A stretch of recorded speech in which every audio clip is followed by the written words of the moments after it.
Namo Amida Bu. Namo Amida Bu.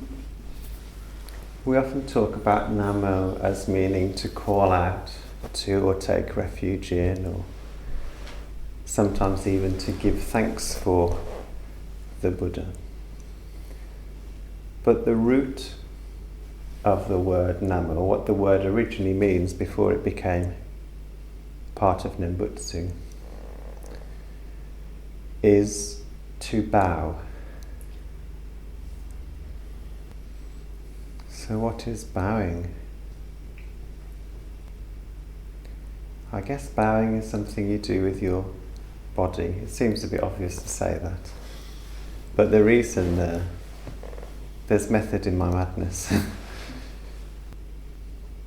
Call out, give thanks for. These are all concepts, ideas that are to do with the state of mind, or the mind, or speech. They're sort of things that happen in the head, maybe in the heart.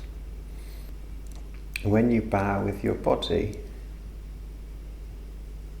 all sorts of different things can be happening. There's lots of different associations. The body is more complex in a sense than the mind.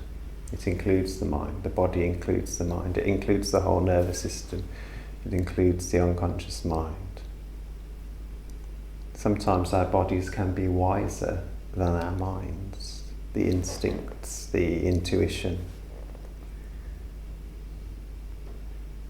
Studies on decision making, for example, show that actually they tested people just pressing buttons, and they asked them to say out loud, they said, just leave it as long as you want, and then at some point make a decision to press the button. Tell me when you've made the decision, and then press the button. So the volunteers, they'd wait 10, 20, however many seconds it was, and they'd say, okay, now I'm going to push the button. And they'd push the button. And what the science discovered was that the decision to push the button is made in the body first.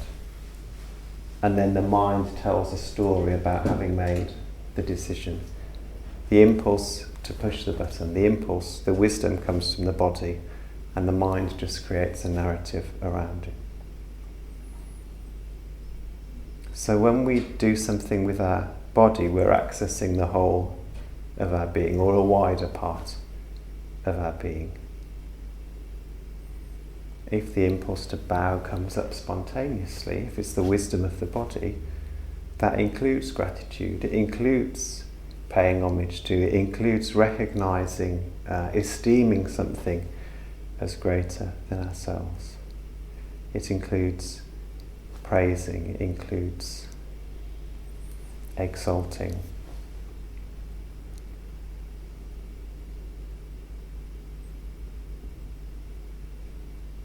And when we bow in the service, when we're sort of bowing because somebody rings the bell that we should bow, in a sort of Pavlovian response, we're sort of conditioning the body. When we put our body into the shape of bowing, all of those associations, all of those things come to us. Sometimes when I was working in the theatre, I'd instruct people to get into a state of mind for their character. I'd talk them through their backstory. I'd invite them to imagine a particular environment around them. And I'd see their body change as they started to inhabit their character.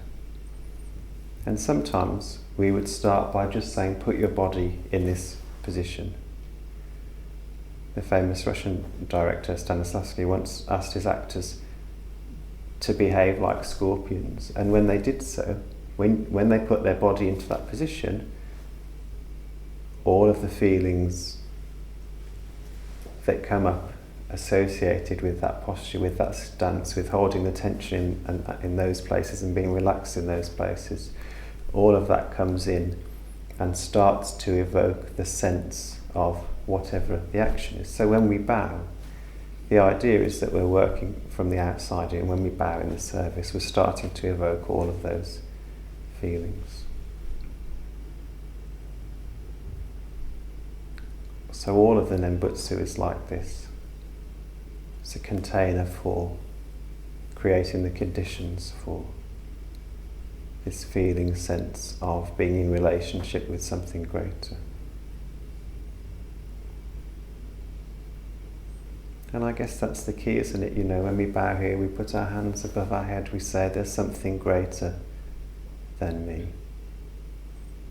There's something I can trust that's outside of my control.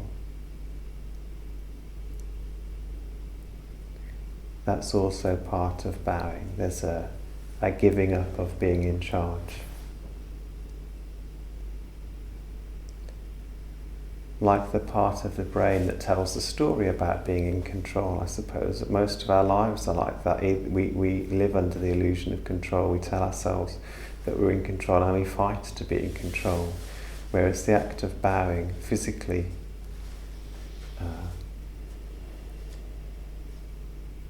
puts us in touch with the reality that we're not really. Our concerns go to the ground. Our sense of control goes to the ground. And we ask something greater than ourselves to